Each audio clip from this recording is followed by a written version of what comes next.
अस्सलाम वालेकुम नाजरीन, नादिर दो न्यूज में आपका इस्तकबाल है। चलिए जानते हैं आज की खबर। पूर्ण बात, अगर देश को तरक्की करना है, देश की आर्थिक नीति को बदलना है, डेफिनेटली बदलना चाहिए पॉलिसी। सर मेरा एक सवाल है माफी के साथ। सर इधर इधर इधर आप महाराष्ट्र में आए हैं, नांदेड़ भूमि में आए हैं, इसलिए नांदेड़ के पत्रकारों को पहला प्रेफरेंस मिलना चाहिए सवाल करने का। आप जो है आपके करीबी है शायद वो लोग, इसलिए आप उधर देख रहे हैं। नहीं है ना सर? हाँ तो सर आप मेरा एक सवाल सुनिए। अभी आपने ज्यादा करीबी आप ही है। सर मेरा सवाल सर, अभी आपने जो भी बात रखे उसमें आपने मोदी की पॉलिसीज पर तीखी टिप्पणियां की, तनकीद डिसाइड किया, मगर सर एक हकीकत यह भी है कि आपकी बात में कॉन्ट्राडिक्शन है। आपकी जो पार्टी है वो पार्लियामेंट में पिछले कई दिनों से मोदी की द्वारा जो बिल लाए गए उन्हें सपोर्ट कर रही है सर। तो आप फ्यूचर में आपका स्टैंड जो है बिल सर कई सारे बिल है, मैं बोलता हूं ना सर, इवन जो है आपने कौन सा बिल सपोर्ट किया बताओ। राष्ट्रपति इलेक्शन में भी जो है वोट के ताल्लुक से राष्ट्रपति नहीं, किसान का बिल, किसान का से सर उसको लेके जो है आपकी पार्टी का जो स्टैंड हमने कभी समझ नहीं किया, स्टैंड क्लियर नहीं था। सारी आपने नहीं देखा होगा। ट्रिपल तलाक हमने बिल्कुल विरोध किया। ट्रिपल तलाक के वो लेके किया, स्टैंड क्लियर नहीं था, बिल्कुल विरोध किया हमने। ठीक है सर। हाँ बिल्कुल, एनआरसी का विरोध किया, ट्रिपल तलाक विरोध किया। अच्छा आप तो बोल रहे हैं वो गलत है। सर आप विचारधारा की बात करते हैं। हाँ तो विचारधारा की आप बात कर रहे हैं तो मुसलमानों के बारे में आपका क्या बता दिया ना भाई। उसके बाद मुसलमानों के लिए शमशाबाद, सुनिए ना, नहीं हुआ सवाल मेरा। मेरा सवाल है, शमशाबाद में मस्जिद जो है तो शहीद कर दी गई, ऐसे कई मस्जिद है हैदराबाद में जिसके विरोध में एमआईएम पार्टी एमबीटी उतरी मैदान में। उसके बाद आपने जो वादा किया था मस्जिद तामीर करने का वो भी हमने वादा नहीं किया और कार्रवाई भी कोई अधिकारियों पे नहीं हुई। नहीं किया हमने, कहाँ किया? तो आप क्या बोलना चाहते हैं मस्जिदों के बारे में? नहीं, आप हमने वादा कहाँ किया? तो शमशाबाद के मस्जिद के बारे में आपका हमने क्या नहीं किया था ना। नहीं सर, ना हमको कोई पूछा है ना हमने वायदा किया है। तो आप ये गलत बोल रहे हैं। सर आपकी हुकूमत है, आप कार्रवाई करेंगे कि अधिकारियों पर? देखिए ऐसा, एक मिनट, जिस मस्जिद शमशाबाद के बारे में आप बोल रहे हैं, हमने कभी उसके ऊपर वायदा किया ना, टीका किया ना, टिप्पणी किया, कार्रवाई भी नहीं करे। सुनिए ना, उसका शहादत हमने नहीं किया, हमारे को उसका कोई ताल्लुकात भी नहीं है। तेलंगाना राज्य बनने से पहले कई साल पहले वो हुआ था। आप जो बात कह रहे हैं हुआ नहीं हुआ वो भी मुझे नहीं मालूम है। आप जैसे लोग आके बोलते हैं। विरोध तो सुनिए ना, आपने सवाल पूछे तो सुने ना भाई। आप यूं इल्जाम लगा दिए, ऐसा नहीं लगा सकते आप। आपकी हुकूमत नहीं, सुनिए, जल्दीबाजी क्यों कर रहे हैं? हुकूमत हमारी है भाई कि हम, आप कहे तो रहेंगे, नहीं तो नहीं रहेंगे क्या? ऐसा नहीं है सवाल, बिल्कुल बात सीधी है। हर किसी का इज्जत होना चाहिए, वो चाहे मंदिर हो, मस्जिद हो, चर्च हो, किसी का तोड़ ताड़ की बात नहीं होना चाहिए। हर किसी का सेम तरीके से मिलना चाहिए, हमारी पार्टी का तरीका है। अभी भी आपके साथ में मुसलमान के कोई लोग मौजूद नहीं दिख रहे और कोई नेता नहीं है। क्या बात कर रहे हैं आप? समझ में नहीं आता। महाराष्ट्र के साथ भी आपका कोई नेता नहीं है। बड़ा अजीब आदमी है आप। सर आप है ना भाई, मेरे साथ में बात बहुत हो गया। सर मेरा एक सवाल है। जो बाबली डैम जो है उसको लेकर पिछले कई वर्षों से वाद विवाद चल रहा है, उसके ऊपर बहस। कोई विवाद है नहीं भैया। आपकी बीआरएस पार्टी क्या हल कर रही है? क्या हल करना है बताइए? डैम जो है क्या हल करना बताइए? हल तो सुप्रीम कोर्ट कर दी है। नहीं, जो पानी जब महाराष्ट्र के किसानों को मिलना चाहिए तो वो पानी उधर जाता है। सर एक मिनट, हाल में और इससे पहले भी इस एरिया के कुछ नेता लोग मेरे से बात किए थे बाबली प्रोजेक्ट को लेके। बाबली प्रोजेक्ट एक ऐसा नाटक है, एक ऐसा मजाक है आंध्रा, तेलंगाना और महाराष्ट्र के जनता के साथ। सच है ये बात। बाबली प्रोजेक्ट का क्षमता ही क्या है, उसमें पानी रुकता ही कितना है। एक्चुअली जब मेरे से यहां के नेता बात किए, मैंने उनसे कहा हर साल गोदावरी में हम सब गवाह है, हमारे आंखों के सामने कम से कम 2 से लेके 3,000-4,000 टीएमसी जा रहा है समंदर में, और सब हम तमाशा देख रहे हैं। महाराष्ट्र भी, तेलंगाना भी, आंध्र प्रदेश भी और कुछ अन्य जगह भी। क्यों वो पानी जाने दे रहे वहां पे? क्या मजाक है ये? क्यों लड़वाया जा रहा है बाबली के जैसे प्रोजेक्ट के पास, जिसमें सुप्रीम कोर्ट भी आके जजमेंट दे देती है। सुप्रीम कोर्ट जजमेंट तो कानून माना जाता है हमारे देश में। क्यों ये सब चक्कर? जब यहाँ के नेता लोग मेरे से बात किया, मैंने कहा को भैया जब तेलंगाना बना, मैंने कम से कम 8-10 चक्कर लगाया महाराष्ट्र राज्य का। मेरे मंत्री जो हरीश राव उस समय के मंत्री थे इरिगेशन के, और वहां के हमारे जोगू रामन्ना जी है, इंद्रकरण रेड्डी मंत्री जी है आदिलाबाद से, जिनको लोअर पेनगंगा बनाना था, महाराष्ट्र और तेलंगाना के बीच में है। ये लोग कम से कम 25 चक्कर काटे महाराष्ट्र। कई बार नागपुर में सीए ऑफिस में मीटिंग हुआ, मुंबई में हुआ, सह्याद्री गेस्ट हाउस में हुआ, और मैं खुद मुख्यमंत्री होते हुए आपके माननीय मुख्यमंत्री उस समय के देवेंद्र फडणवीस जी थे, उनके पास जाके उनको मना के, सारे सरकार को, मंत्रियों को, कैबिनेट को मना के मैंने कालेश्वरम प्रोजेक्ट बनाया। मैं महाराष्ट्र के नेताओं से मैं अभी भी अनुरोध करता हूं पब्लिकली, बाबली नहीं, अगर हम समझदार हो, हम सही बात को मानने के लिए तैयार हो, गोदावरी में जो पानी है जो वेस्ट जा रहा है, हम सभी राज्यों के लिए पानी काफी काफी काफी है। हर साल जा रहा है पानी, हर साल। सर कुछ सुनिए भैया, बड़ा इंपॉर्टेंट बात है इसमें, क्या इतनी भी बुद्धि नहीं है हमारे पास?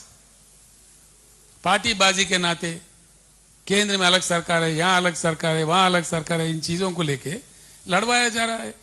अगर महाराष्ट्र, आंध्र, तेलंगाना, छत्तीसगढ़, जिसमें जो भी भागीदार है, 4 राज्यों के मुख्यमंत्री बैठो, सुलझाओ, निकालो। जैसा हमने कालेश्वरम के लिए 8 के 10 चक्कर काट के हमने महाराष्ट्र सरकार को मना लिया और प्रोजेक्ट हमारा कामयाब हो गया, बना दिया, भरपूर पानी हम ले रहे हैं, अभी बिल्कुल माला माल हो गए। तो 3 साल हो गए, पानी 3 साल में बना दिए, 3 साल से पानी मिल रहा है।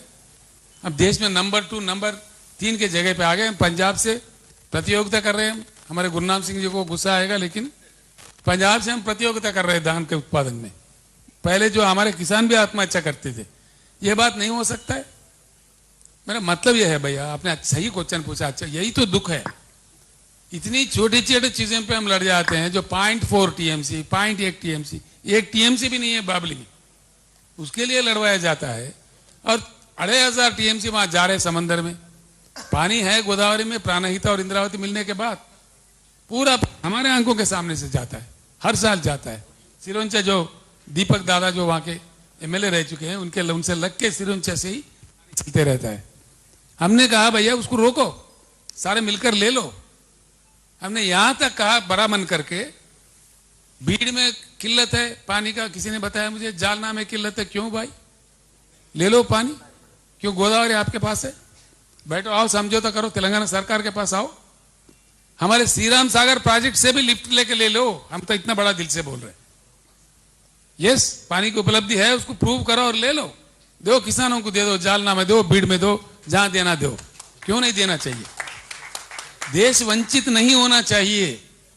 ये संपत्ति देश का है। ईमानदारी की बात करके जो चीज है जनता को बता के सीधा सीधा काम करना चाहिए। सर इसी को लग के प्रश्न है कि हमारा हक क्यों मारा जाता है? क्योंकि जब बारिश होती है तो पानी रोक देते हैं, और जब हमको पानी की जरूरत होती है तो पानी निकाल लेते हैं वहां से। ये 30 सितंबर का विषय है। तो आपने सही बताया कि पानी बहुत कम है वहां पे, लेकिन उतना भी हमारे लिए बहुत काफी है, क्योंकि 100 गांवों का भविष्य उसके ऊपर निर्धारित। भैया आपका नाम क्या है? मेरा नाम भारत होकर ने, डीडी न्यूज से हूं मैं। भाई साहब, ऐसा ये क्वेश्चन आपको सुप्रीम कोर्ट ऑफ इंडिया से पूछना चाहिए। तो हम बैठ के क्यों नहीं इसको सुलझा सकते सर? मैं आप पानी के सर प्लीज सर प्लीज, तो सुप्रीम कोर्ट का जजमेंट है। सर प्लीज सुनिए सर, आपने बताया कि पानी के लिए झगड़े करने की जरूरत नहीं, लेकिन हमारा जो छोटा जो आपसे एक विनंती है मेरा, वो तो हमें मिलना चाहिए। आप प्लीज आप इसके लिए बैठिए, हमारे सुनिए ना, सुलझा दीजिए। सुनिए ना, आपसे मेरा विनंती है सर आप महाराष्ट्र के मुख्यमंत्री से या महाराष्ट्र के कैबिनेट से पैरवी कीजिए। वो मेरे पास आ जाए, हैदराबाद में बैठेंगे, हम बिल्कुल समझौता करेंगे, इसमें मेरे कोई एतराज नहीं है। Myself is Kanaya Kandela from NDTV News Channel. What is the purpose of your rally in Nanded? जी, आपका नांदेड़ में रैली करने का मकसद क्या है सर? आप ऐसा है भैया, रामायण पूरा सुन के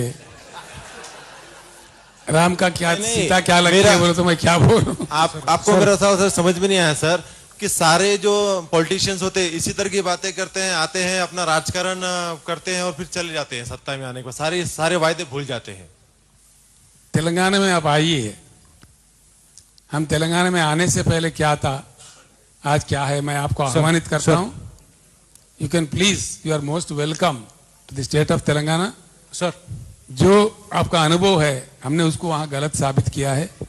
जो हमने कहा है उससे बढ़कर के हमने काम कर दिया है। आप प्लीज वेलकम टू तेलंगाना।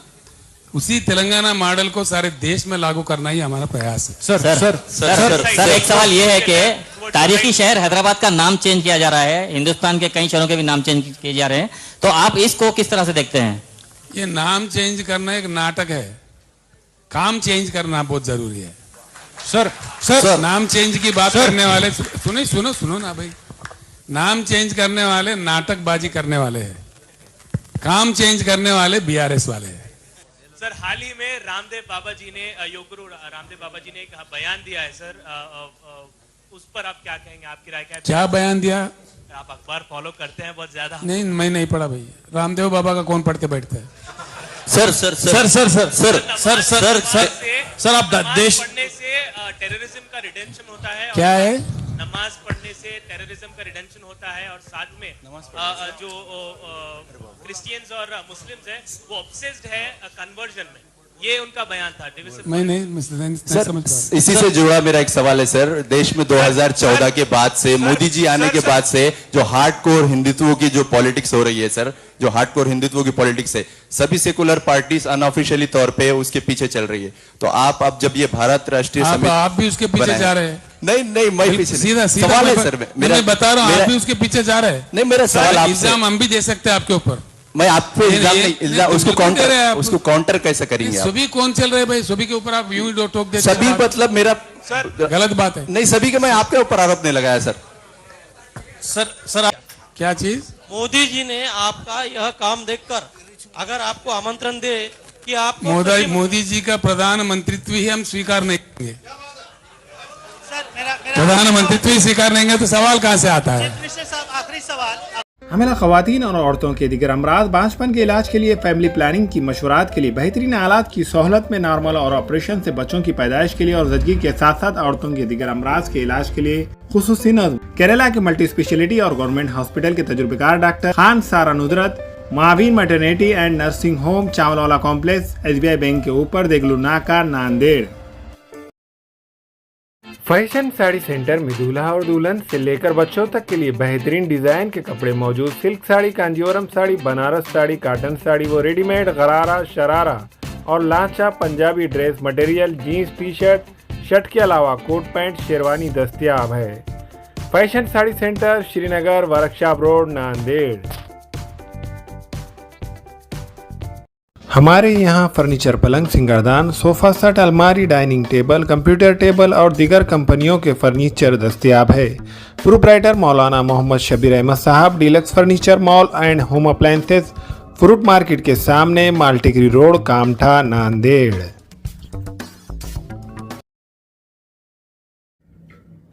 अस्सलाम वालेकुम, मैं इमरान खान। हमें उम्मीद है कि आपको हमारा चैनल अच्छा लगता होगा। लेटेस्ट न्यूज़ के लिए देखते रहिए नांदेड़ उर्दू न्यूज़, और न्यूज़ के पसंद आने पर लाइक, शेयर और सब्सक्राइब करना ना भूलें।